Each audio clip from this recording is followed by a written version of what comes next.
महादेव जानकर आज नांदेड जिल्ह्याच्या दौऱ्यावर आहेत। त्यांनी पूरग्रस्त भागाची पाहणी केली आणि आता ते आपल्या सोबत आहेत। काय सांगाल सर, आज आपण पाहणी केली, काय सगळं निष्कर्ष निघाला?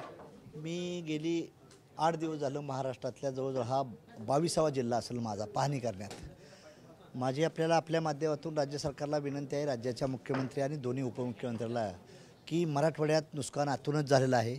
आपण थोडा मुंबई पुण्याचा विकास थोडे काळासाठी थांबवावा आणि तो अतिरिक्त येणारा पैसा आहे स्पेशल पॅकेज म्हणून मराठवाड्यासाठी देण्याचा प्रयत्न करावा। आज नदीकाठच्या शेती पूर्ण उकळून गेलेल्या आहेत, त्यासाठी वेगळा क्रायटेरिया राहून राज्य सरकारने त्यांना मदत करावी आणि एकरी 50,000 रुपये शेतकऱ्याला द्यावं, ही आमची राष्ट्रीय समाज पक्षाची त्यांच्याकडे डिमांड आहे। आणि शेतकऱ्याचं कर्ज पूर्ण माफ झालं पाहिजे। विधानसभेत तुम्ही शब्द दिलता, ते कर्ज माफ होऊन आताही अतिरिक्त फंड देण्याची भूमिका त्यांनी करावी। सगळ्या गोष्टीबाबत तुमची काय भूमिका असणार आहे?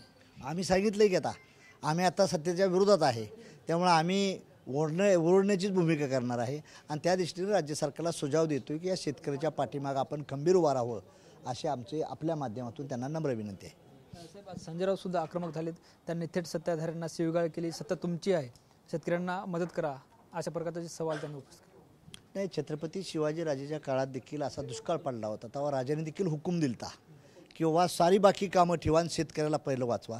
तसं राज्य सरकारची जिम्मेदारी आहे की शेतकऱ्यावर आलेलं संकट आहे सुलतानी संकट, ते संकट माफ करण्याचा प्रयत्न करावा। त्यात ते संजय राऊत साहेब काय म्हणले मी ऐकलेलं नाही, तर ते म्हणले असतील तर तसं शिवीगाळ करणं योग्य नाही, परंतु शेतकऱ्याच्या द्वेषापोटी ते बोलले असतील। आपण बघितलं तर पुन्हा आज भारत पाकिस्तान मॅच सामना होणार आहे। नाही, आता त्या पाकिस्तान भारताच्याबद्दल आता मुळात प्रश्न पडला आहे जनतेचा, जगायचं का मरायचं, तर त्याच्यावर ह्या राज्य सरकारनं सर्व कॉन्सन्ट्रेशन बाकीचं काढून तुम्ही काय केलं पाहिजे, शेतकऱ्याला दिलास द्यायची भूमिका घेतली पाहिजे, या मताचा राष्ट्रीय समाज पक्ष आहे।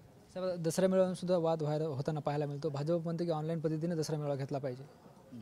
नाही, जी परंपरा जी बाळासाहेब ठाकरेंची असेल किंवा आदरणीय गोपीनाथ मुंडे साहेबांची असेल किंवा मला वाटतं भागवत साहेबांची RSSची आहे, त्यांच्या परंपरेप्रमाणे त्यांचं चाललेलं आहे, तर त्यांच्या परंपरेला धक्का न लावता राज्य सरकारनं अशात इंटरफेअर नाही केला पाहिजे।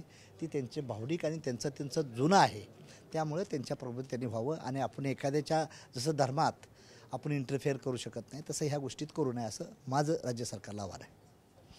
निश्चित आपण बघतो, आपल्यासोबत होते महादेव जानकर, ज्यांनी आपल्या संवाद साधला आहे। कॅमेरा पर्सन अनिकेत दहातोंडेसह ज्ञानेश्वर लोंढे, TV9 मराठी, नांदेड।